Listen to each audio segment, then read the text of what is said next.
Hello, I'm the Irresolute Cartographer, and this is a review of Episode 4 of the Fallout TV show. As with the first 3 videos in this series, I intend to cover each of the sections of the episode in turn, giving a broad strokes plot summary, a listing of the good, the confusing, and the bad aspects of each section. I'll also detail anything I think is lore-breaking and anything that has been added to the lore of the universe. Lastly, I'll list the character details given in each section for each character. That being said, let's get started. The ghoul forces Lucy across the wasteland until they come to a clinic. Shouts from inside the building draw the pair in where they find Roger, a ghoul on the precipice of going feral. The ghoul mercy kills Roger and proceeds to cut him apart as food. Lucy protests this, leading him to give her the knife and order her to continue the job. On to the good aspects. This episode starts with great use of Let's Go Sunnin' by Jack Shanlin, originally part of the Fallout 3 licensed music. Its bright, cheery tone clashes perfectly with the bright and sunny but terribly dark circumstances of the scene. The setting is very well done, the abandoned clinic with sand flowing in the broken windows looks great. I liked the depiction of Roger going feral. The way he kept reminding himself of who he was, the condition coming in waves as he struggled to fight it off, was well done. As for the confusing, bad, and lore-related items, almost all of them center around ghouls going feral. We'll cover that and then go on to other lore items. For the uninitiated on ghouls going feral, first we need to talk about what a ghoul is. In the real world, when a human is exposed to radiation, we can develop radiation sickness. At a low-level dose, symptoms can be as minor as a headache and vomiting, but if the dose is high enough, we can die of radiation poisoning. It's a fairly nasty way to go, as aside from vomiting and diarrhea, symptoms can include hair loss, skin and intestinal linings sloughing off, and the breakdown of the central nervous system. While this is also a possible response to radiation exposure in the Fallout universe, there is another wholly different outcome that's possible: ghoulification. The exact physical changes vary from individual to individual, but what typically happens is the following. Their hair falls out, their skin, including their ears and nose, slough off. Their voices become gravelly. They become effectively immune to radiation and many diseases. As I said, these changes don't affect every individual. Cooper Howard, for instance, never loses his voice. In most cases, those affected by ghoulification immediately lose their minds as well, and become cannibalistic, feral creatures that will attack any non-ghoul at a moment's notice. There are those, however, who retain their sentience and can go on living practically as they had before. Both feral and sentient ghouls appear to be effectively immune to death by aging, but the sentience retained by the ghouls who keep it when they change isn't everlasting. At some point, an indeterminate time after their conversion, they begin to lose who they are and become like their feral counterparts. By 2296, we've now reached a point 219 years after the bombs, and many of those who became ghouls in the war have either become feral or are on their way. With a conversation between Roger and the ghoul on what they call a wastelanding, it appears that we have a real clue as to what the vials of yellow liquid are for. It seems to be some sort of chemical that stalls the process of the change from sentient to feral. While this part seems clear, the origins of the chemical, both in terms of invention and manufacture, are still unknown. This is the first Fallout media in which it's been featured, and we need to know more about it in the future. Without that additional info, it's hard to say if this is lore-breaking or not, but I'm strongly leaning towards lore-breaking. It appears to be the case that Roger was taking the medicine for 28 years. Given that the events of Fallout New Vegas took place 15 years prior, and there was no mention of the chemical there, I have trouble seeing this as not being lore-breaking, especially when it's considered that the ghoul was taking this medicine long before Roger. Anyway, let's move on to non-ghoulification lore. Lucy refers to an event in Vault 33's history she calls the Great Plague of 77. While future episodes will throw some doubt on her understanding of the event, let's cover her version. In 2277, Vault 33 suffered a dangerous communicable disease that forced the population into quarantine. Because they were unable to leave their quarters, they couldn't work the fields, and thus food supplies dwindled. Many people dropped to unhealthily low body weight, and some, including Lucy's mother, died. Again, future episodes will throw this entire event into doubt, but I do believe that the quarantine was real, and we'll cover that when the time comes.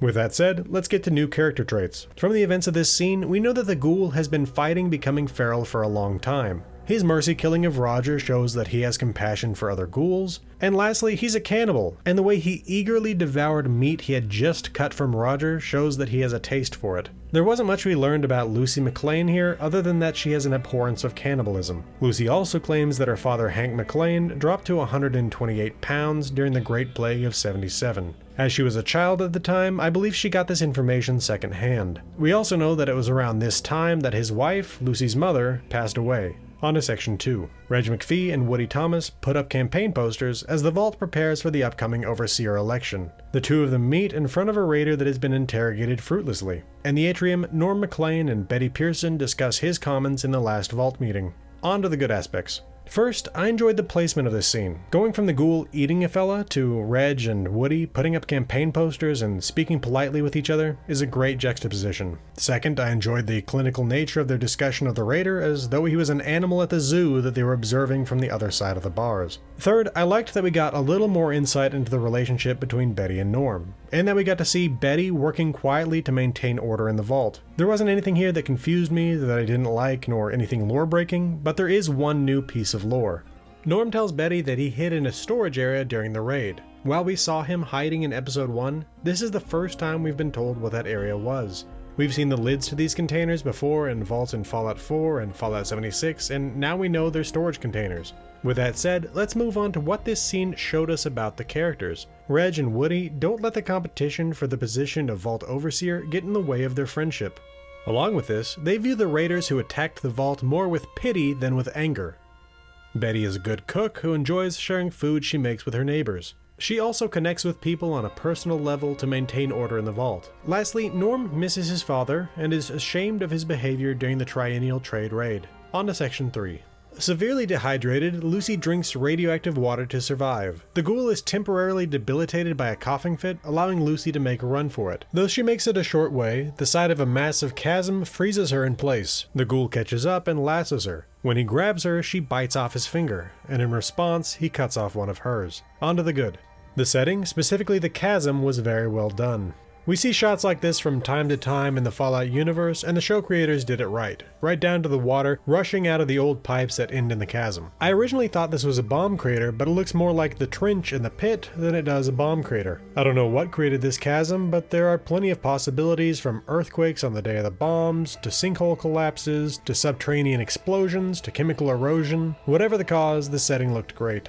More than this though, I really enjoyed the character aspects of this scene. Specifically the way we see Lucy breaking down and becoming something rougher than the Vault Dweller she was raised to be. Up to this point, she had eaten and drunk only those things she had brought with her from the vault. Now she's taken radioactive water into her, and to an extent, there's really no going back to what she was before. If you're unaware, do not consume radioactive material if there's any option not to. Your clothes and skin are a barrier to some forms of radiation for which you have no defenses on the inside. Though Lucy will likely recover from this radioactive contamination in the short term, she has, at the very least, likely dramatically increased her chances of developing cancers in the future. Aside from this scene showed Lucy committing her first truly violent act, aside from hitting that one raider in the eye with a tranq dart. Up to this point, she used tranq darts and conversation to avoid injuring other parties. In Philly, she found herself alone in Ma Jun's sundries and could have taken a gun to use against the ghoul, but she chose diplomacy backed by a non-lethal option. Even when she found herself untied after serving as bait, she didn't try to take the ghoul down, or even to fight back when he threw a rope around her neck. She was finally pushed too far here and bit the ghoul's finger off as she fought back. The ghoul, who recognized this shattering of her past philosophy, welcomed the change with the line, "Well, there you are, you little killer." He then took her finger, enacting the golden rule she was trying so hard to force him to recognize.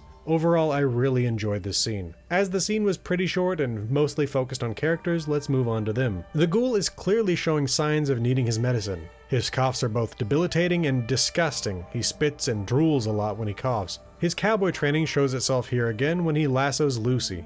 Although at the moment she was standing still, so it wasn't much of a challenge for him. Lucy, who has been changing over time, has reached a milestone in her adaptation to the wasteland. I can't believe that she would ever have seen herself biting a man's finger off during her Vault Dweller days. We'll just have to see how far down this road she goes and how true Dr. Wilzig's words will be when he said, "The question is, will you still want the same things when you have become a different animal altogether?" On to section 4. Stephanie visits Chet, bringing her deceased husband's things to him. The two of them seek comfort in each other's arms, leading her water to break. On to the good. Chet's general confusion and inability to make conversation here was fun to see, but the best part was when Stephanie handed Chet one of Bert's old shoes and told him she wanted him to have them. His response of, "Wow, thank you, Steph. I'll try to wear them," as he held what appeared to be a child's shoe in his hands, was hilarious. There wasn't anything here that confused me, nor anything I didn't like, so let's move on to lore aspects. It appears from the sweater and scarf that Stephanie hands to Chet that there are knitting supplies in the vault. Whether these supplies are newly fabricated or were supplied when the vault was stocked, we don't know.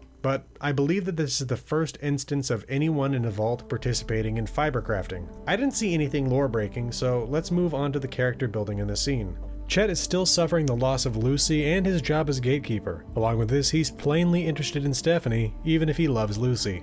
Stephanie is attracted to Chet. Her relationship with Bert was complicated. On one hand, it's clear that she was never happy to have been paired with him. We saw her denigrate his sexual prowess, express attraction to another man in front of him, make fun of his personality and hobbies, and give away everything related to him within days of his death, including a portrait of him that reasonably no one but her could have wanted. On the other hand, she was holding him when he died, expressed hatred for the Raiders for having taken him from her, and had Chet wear his clothes as they enjoyed each other's company. On to section 5. The Ghoul brings Lucy to the Super Duper Mart where he attempts to sell her for 2 months worth of vials. Lucy heads inside and he collapses on the ground outside shortly after. Inside the Super Duper Mart, Lucy meets a Mr. Handy named Snip Snip who provides her with a replacement finger for the one the Ghoul took. Though Lucy is lulled into a temporary sense of safety, she is subsequently tranquilized so that her organs can be harvested. On to the good. Every scene with Snip Snip is gold. The automated small talk, the finger drawer, his response to her fear that she was about to be made into a sex slave, all very well done. Along with this, the fact that the Mr. Handys in the show are voiced by Matt Berry is excellent. Matt Berry is one of my favorite actors, primarily for his role as the vampire Laszlo Cravensworth on the show What We Do in the Shadows. It's a mockumentary where the film crew follows around 3 vampires, an energy vampire, and their familiar as they live their lives in Staten Island. Next, Lucy's happiness at seemingly finding a friend is palpable. Her hurried explanation of her need to reclaim her head and how the Ghoul was discourteous and that he hadn't been following the golden rule was quite endearing. On to the confusing. Something minor here, but when the Ghoul and Lucy enter the parking lot of the Super Duper Mart, they walk through a hole in the fence when there's a gap in the fence 6 feet away. Why not use that gap that's clearly meant for walking? On a point where I was confused, when I originally considered the nearby chasm to be a bomb crater, I thought that the condition of the Super Duper Mart didn't remotely match its location. The store stands less than a mile from a massive hole in the ground, and yet it's mostly intact, down to the glass windows. If it was actually a bomb crater, there's no way this could be the case. Once I realized I was wrong about the nature of the chasm, it cleared things up. With that said, on to the bad. Lucy's new finger. Why did Snip Snip provide her with a new finger? If the plan were to immediately remove her organs, why would he waste the time? I considered for a moment that this was part of the physical exam required for conditional grading, which was to take place prior to the trade, but what effect would her not having an index finger have on the grading? If she's having her organs harvested, why would they care if her finger was missing? Beyond this, even if we assume that the Super Duper Mart had other plans for her, providing her with a new finger is effectively helping the Ghoul to better his hand when it comes to the trade. The only reason I see this having happened is that it meant that she would have a finger going forward, and because of the comedy of the scene. I appreciate both of these things, but it really doesn't make any sense. Snip Snip's actions here provided us with new lore. From his actions, we know that Mr. Handys, specialized for medical purposes, can reattach amputated digits. Snip Snip pulls a dusky, possibly necrotic finger out of the drawer, and laser welds it to Lucy's stump. The finger works after this, meaning that his laser flesh welding includes the connection of blood vessels, nerves, ligaments, and tendons. At the very least, these medical Mr. Handys can reattach digits, and that's if we assume the finger was a recent acquisition. When a finger is removed, one has likely a maximum of 12 hours to reattach that finger, and that's being very generous. If the finger was from past that window, it means that these medical Mr. Handys can also regenerate dead flesh.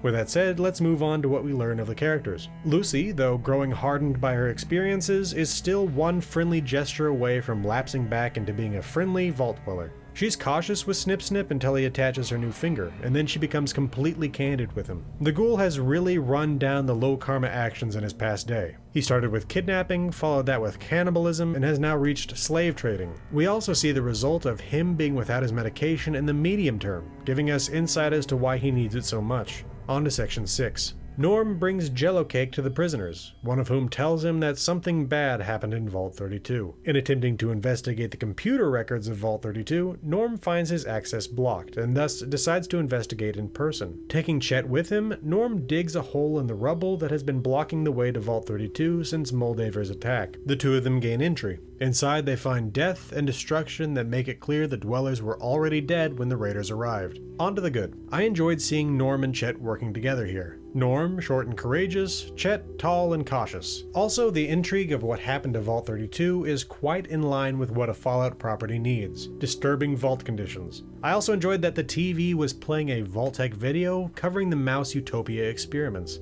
These experiments, performed by John B. Calhoun, involved providing mice with a utopian habitat that met all their needs and protected them from all external dangers.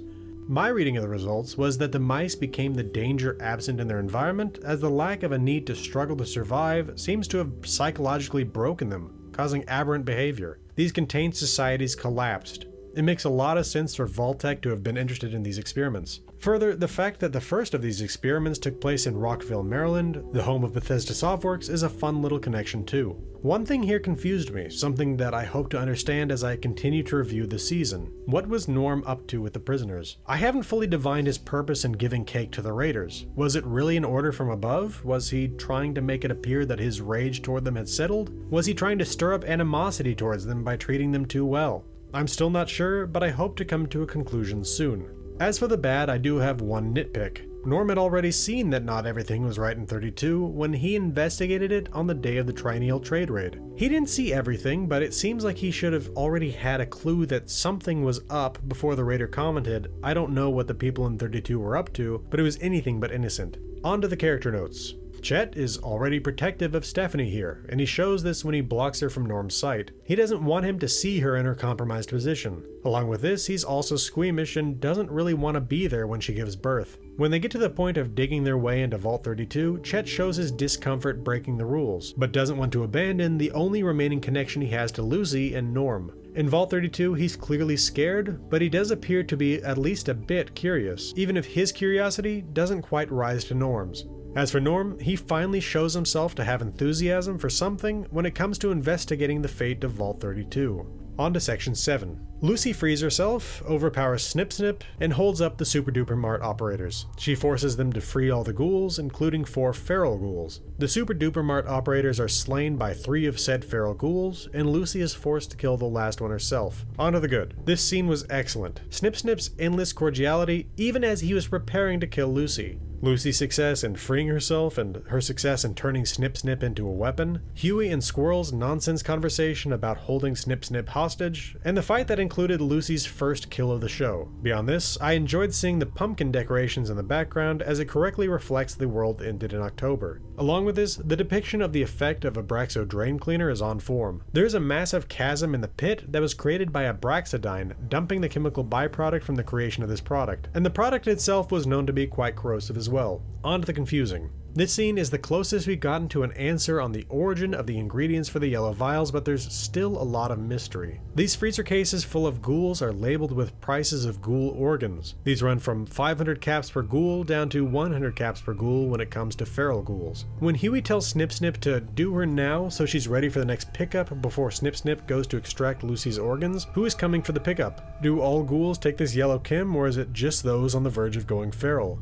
Does the presence of this chemical and the control of it mean that someone out there effectively controls the ghoul population of the wasteland using this chem as a leash? Anyway, I didn't see anything here I didn't like nor anything lore related, so let's move on to character developments. Lucy here shows that she has maintained the combat skills she trained in the vault, both in her disabling of Snip Snip and the accuracy of her aim when shooting the chair with the poison dart and the shooting of Martha as she dove towards her. We also see her tinkering skills when she takes control of Snip Snip and turns him into a weapon. Beyond this, she finally comes to understand that there are enemies that can't be reasoned with, and as stated before, she makes her first kill of the series when she shoots Martha in self-defense. On to Section 8. Norm MacLean and Chet make their way into the Overseer's office of Vault 32 32, where they find the corpse of Overseer Jackson tied to the chair with the words "Death to Management" written on the walls in blood. While Chet speculates that the people of the vault went crazy and opened the vault to let the raiders in, Norm investigates the Overseer's terminal and discovers that the Pip-Boy belonging to his mother,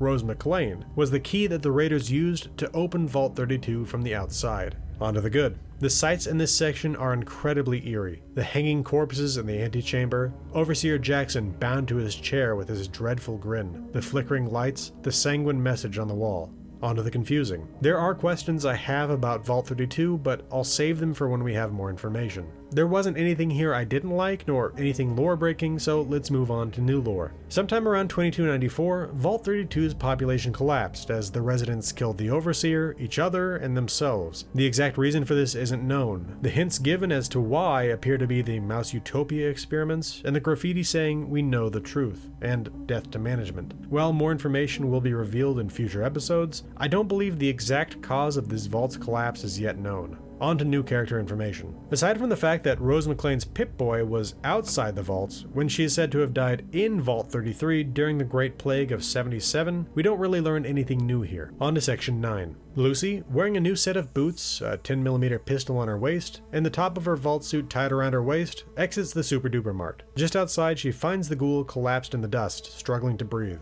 She hands him a few of the vials he needs to survive, rebukes him for his actions and mindset, and then walks away into the wasteland. On to the good. Lucy proved her superiority to the ghoul here. While in the past she avoided using violence on him, in this instance she had him completely at her mercy, after all that he had put her through, and not only did she not kill him, but she also saved his life. She proved that despite the horrible treatment at his hands, she did not break and become the monster that he has. On to the confusing. We got confirmation from the ghoul here that the medicine indeed holds off ghoulification, but we still don't know how that relates to his coughing and collapse outside the Super Duper Mart. He doesn't show signs of going feral, it's more like a stabilizer for his respiratory system. I didn't see anything I didn't like, nor anything lore breaking, and I feel like I already covered the character aspects in the good section, so let's move on to Section 10. The ghoul, breathing heavily and inhaling a vial, stumbles onto the main floor of the Super Duper Mart. After binging a handful of different drugs, he collapses on the couch and watches a scene from his movie, The Man from Dead Horse.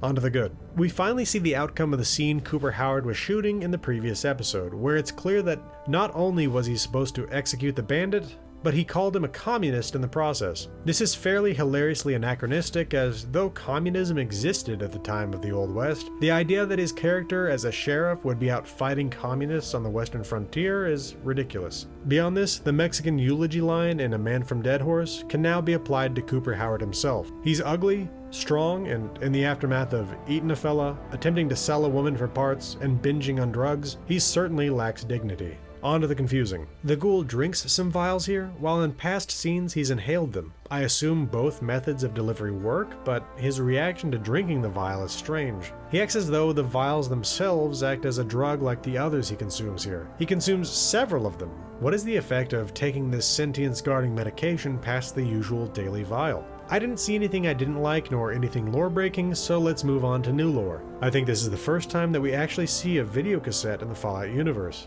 I believe there have been hints to their existence prior to this, or at least the ability to use holotapes in television sets, but what we see here is definitely larger than your standard holotape. With that said, let's move on to character building. The ghoul is an absolute junkie. The fact that he can consume these drugs like this and not overdose is a sign of the tolerance he's built up to them. Not only this, but he has to have been in a horrible mood for the past few days, given his lack of access to any drugs. As for pre-war Cooper Howard, he gave up on the values he felt his character should portray, and acted as the executioner he didn't want to be. Alright, that should do it for episode 4. Follow me on X for lore video announcements at Gaming with Maps. My Discord is open to the public, there's a link in the channel's banner.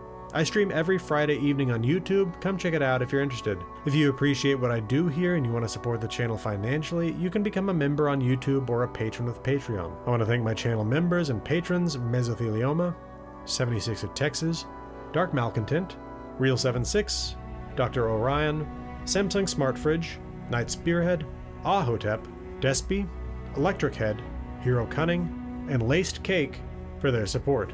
I also want to specifically thank Dark Malcontent for helping with this video's script. This has been the Resolute Cartographer. Thanks for watching. I'll see you again next time.